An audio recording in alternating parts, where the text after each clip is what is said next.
હવે આટલું બધું અંધારું કેમ? શાસ્ત્રોમાં દિશા લખાય એવી નથી, કારણ કે બધું અવર્ણનીય છે. આગળનો ભાગ કેવો છે? અવર્ણનીય, અવક્તવ્ય છે. એટલે શાસ્ત્રો થાકીને છે તે નેતિ નહીં This is not dead, this is not dead, this is not dead. તો કોઈ ફેરો પૂર્ણ પુરુષ કોઈ પાકે ત્યારે આ બધી ખુલાસો કરી જાય. ખુલાસો જ ના હોય કોઈ ગાળે ભટક ભટક ભટક ભટક. અને નરના નારાયણ થયેલા હોય એ અમને બધું ક્યાં ઘરમાંથી નારાયણ થયેલા હોય એવા ખરા હોય, પણ આ ખ્યાલ જ ના હોય. એ તો પેલો પાછો જ ખ્યાલ હોય. અને આ દિશાને જોશે તારે નારાયણ થયા એમાં તો ના કહેવાય નહીં, પણ આ સંપૂર્ણ દિશા ના બતાવીશ.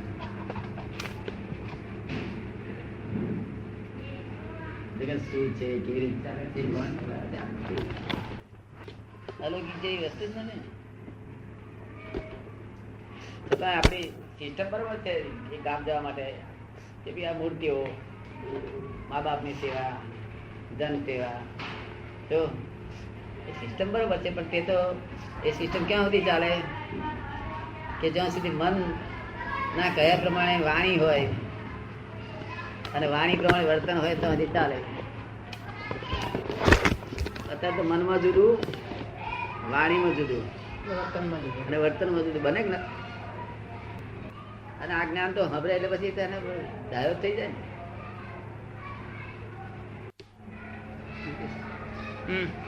કૃષ્ણ ભગવાન એમ કહ્યું હતું કે પ્રવૃત્તિ એમાં નિવૃત્તિ શોધો કે છે. એવું એ હિસાબ નહીં બેસતો મારે ઈશ્વર ચિંતન સિવાય કોઈ પ્રવૃત્તિ નથી. જો પ્રવૃત્તિ કરે તો એક જ પ્રવૃત્તિ છે. ઈશ્વર ચિંતન સિવાય મારી કોઈ પ્રવૃત્તિ નથી કહે છે. પણ એ શું કહે છે કે પ્રવૃત્તિમાં નિવૃત્તિ એ સમજાવ્યું એમ. પછી તારા કે છે ના સમજાય તો આપણે કહે છે ઈશ્વર તો જાણેલા કે માનેલા? માનેલા ઈશ્વર કે જાણેલા ઈશ્વર? જે ઈશ્વરની વિશે કોઈ દલીલ નહીં થઈ શકે, જે ઈશ્વર વિશે વિવાદ નહીં થઈ શકે તે ઈશ્વર. શું કે છે? જે ઈશ્વર વિશે દલીલ ના થઈ શકે, વિવાદ ના થઈ શકે એ ઈશ્વર. વાત જ જુદી. જે ઈશ્વર માટે દલીલ ના થઈ શકે, વિવાદ ના થાય, લૌકિક માન્યતા છે કે માણસ છોકરો જયારે માને છે એવું પેલા ગયડો માને છે, બધા મજૂરો માને છે, અને બાવા સાધુ એ માને છે કે ઉપર આ બધું બનાવે છે ને ભગવાન બધું આપણે ચલાવે છે. એ બધું લૌકિક વાતો છે, સાચી વાત નહીં એમાંથી. સમજે ને? એ કોઈ શબ્દ સાચો નહીં, કરેક્ટ નહીં. લૌકિકમાં તરીકે સાચું, અલૌકિકમાં નહીં. તમને અલૌકિક ગમે કે લૌકિક ગમે? અલૌકિક. હા, તો તમને કયું ગમે? એક કે નહીં, લૌકિક એ નહીં ને અલૌકિક એ નહીં. કેમ નહીં ગમે? હે નહીં ગમે. શું નામ પાટેલ સાહેબ? મનુભાઈ. મનુભાઈ રિટાયર થયા 2-3 વર્ષ થયા હશે ને? 4 વર્ષ. તો 60 ની ઉંમર થઈ ને મારે 65 રનિંગ. અહીંથી અમદાવાદ જવું હોય, હેડતા હેડતા હેડતા ચાલ્યા નડિયાદ આવ્યા તારે ઈચ્છાઓ લઈ થઈ જાય શું થાય? જવું છે અમદાવાદ, ઈચ્છાઓ લઈ થઈ જાય શું થાય? ત્યાં સ્થિર થઈ જવાય. હા, એવું આ બધું શું તે આપણે અહીંયા કેટલાય સંતો એવા છે કે ઈચ્છાઓ લઈ થઈ જાય ત્યાં ત્યાં સ્થિર થઈ જાય. જો કે અશાંતિ નથી હોતી એમને, પણ પ્રગતિ ના થાય ને. પ્રગતિ ના થાય, પ્રગતિ અટકી પડે ને. અશાંતિ નથી હોતી એમને, કારણ કે ઈચ્છા એ જ અગ્નિ છે. ઈચ્છા એ જ અગ્નિ છે. ઈચ્છા જેને નથી એના અગ્નિ હળતી જ નથી, પછી ઓલવાનું રહ્યું જ ક્યાં? જો આ બધાનું કારણ ઈચ્છાઓ ઉપર એમને બધું, અને ઈચ્છાઓ બંધ હોય ને એ તો ઉત્તમ વસ્તુ છે. ગમો અણગમો રહ્યો છે હવે કે આવું કપડું જોઈએ કે પેલું ઈચ્છાઓ મારી મારી. આ એક સ્ટેજ હોય છે ઈચ્છાનો. આપણે તો ઘણા સંતો એવા છે ઈચ્છાને માર માર પછી દબાઈ જાય. પછી ઈચ્છા જેમ ભૂખ થઈ જાય છે ને એવું. પણ તેથી કરીને નડિયાદ રહ્યા પછી શું થયું? નડિયાદ રહ્યા તાત્કાલિક શાંતિ માટે ઉપાય સારો છે, પણ તેથી કરીને પ્રગતિ ના બંધાય. હું કોણ છું એવું એમને કે ખબર ના પડે. ભગવાન શું છે એક્ઝેક્ટલી ના સમજાય સમજ પડે ને. એટલે બધા પ્રશ્નો બધા ગૂઢ તરીકે રહે, બીજા કોઈને લાભ આપી શકાય નહીં. એમને અંતર શાંતિ હારી રહે. જો કદી ઈચ્છાઓ લય કરો, તમે લય કર્યો છે ઈચ્છા ને? ના. ઈચ્છા એટલે મેં જો ઈચ્છા થઈ ને એનું નામ આપણે હળગાવી, એટલે અગ્નિ. તે જ્યાં સુધી ઓલવાય નહીં ત્યાં સુધી ઉપાડી.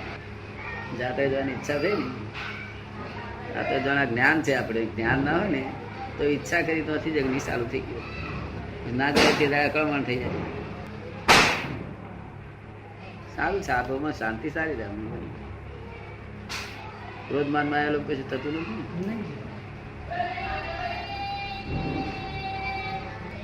ઈચ્છાઓને લઈ કરે છે, કેટલાક વિચારોની એનું મૂળ તોડી નાખે છે. નિર્વિચાર દશામાં રહે છે.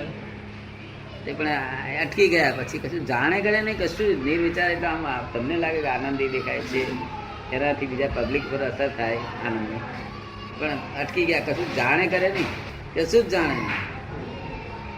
એટલે લોકોને હેલ્પફુલ ના થાય ને. એક વખતે હેલ્પફુલ કેટલું કે દેખાય, અંદર શાંતિ રહે. આમાં અંદર ઠંડુ કરે બે તે સગડી પાસે બેસાય એટલા વાર. કે કોઈને ઉપદેશ બે શબ્દ એવા કહ્યો હોય કે જેથી એનું ઉકેલ થાય એવું કશું ના છે. એ સંતો છે, એવા સંતો છે. અચ્છા, બધું પતી ગયું છે ને? હવે બધું રાગે પડી ગયું છે ને? રાગે જ છે. કર્મ બોધે નહીં બોધે. મુશ્કેલી ઉભી કરે નહીં, લપકા ફા વળે સંસારમાં. મારે નહીં ભણાવે નહીં. એ લપકા બધા લે તો આપડે ખબર. ભગત ના તો બહુ પાડી, ભગત ના તો લોકો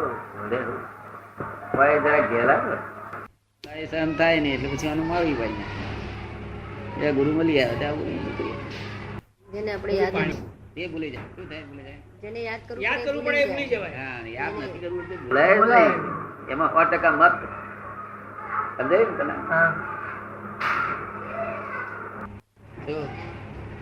તમને મેં છૂટ આપી બધી જાતની ઈચ્છા હશે તો વાંધો નથી. જો અને એમને સિનેમા જોવાની ઈચ્છા કશું થાય ને, કશું ઈચ્છા ના, બધી ઈચ્છાઓ મારી ગઈ. કઈ સાસો સાસુ સમાધિમાં ઉતરી જાય છે, સમાધિમાં જતા રહે. એવો બાહ્ય બધા પ્રકારના ત્યાગો, નિરીક્ષક દશા. નિરીક્ષક દશા. ને એટલે બોલો, એનું ફળ તો બધા હમણાં કેટલું બધું મળે. બહુ મળે દાદા. જેવું મીડિયમ એ પ્રમાણે ફળ મળે. જેવું મીડિયમ એવું આ તો અજાયબ મીડિયમ છે. દરેક શબ્દના અર્થ કઈ અલૌકિક હોય છે. જ્ઞાનમાં લૌકિક ભાષાના જે અર્થ હોય છે, તમારી પાસે જે લૌકિક ભાષાના જે શબ્દના અર્થ હોય છે એના કરતા કઈ જુદી જાતના જ અર્થ હોય છે. હા, એટલે સિદ્ધાંત એવી દશા છે કે જે કોઈની પણ સામે આવતા એનો અંત લાવી શકે છે. અને પેલો તો કઈક ક્રિયા થતી હોય એમાંથી તારવણી છે, અને આ સિદ્ધાંત છે. ધર્મ હોય ને તે ગુણધર્મ ને એ લોકો જાહેર કર્યા અને સિદ્ધાંત કરે છે. સિદ્ધાંત નહીં તો ગુણધર્મ હોય જ. જય સચિદાન. ભેદભાવ નહીં. એવું થયું કે આમાં હમણાં કઈ આપવાપણું જેવું છે જ નહીં. હા, મતલબ આપણે જે આપીએ છીએ તો બોલીએ છીએ, પણ આ તો કઈ આપવા લેવાની વાત જ નથી ને. મતલબ પોતે પોતાનું પ્રેમનું આદાન પ્રદાન થાય છે. ઉગાડ કરવાનો છે ને સાચો પ્રેમ. હા, સાચો પ્રેમ છે. એટલે વિરોધાભાસ ઉત્પન્ન ના થાય એ સ્થિતિ કેવી કહેવાય? એ સિદ્ધાંતિક સ્થિતિ ને, સિદ્ધ થઈ ગયા કહેવાય. આ તો પાસના કર્મ નડે છે, બાકી ગમ સિદ્ધ થઈ જાય. પાસના તો આવવાનો નહીં. ગનેગારી છે ને આપડી. ગનેગારી કઈ છોડે કે પાછલી ગનેગારી પણ ઢીલું મૂકી દેવાનું. આ સંભાવ નિકાલ કરતા ને ઉકેલ. એટલા માટે અમે વાક્ય મૂકીશું, સંભાવ નિકાલ કરો. ફાઇલ જેવી હોય તેવી, કચરો હોય કે હારી હોય, બે સંભાવ નિકાલ. મેં તો કરવું પડે સંભાવ નિકાલ. કચરો હોય તો કરવી પડે.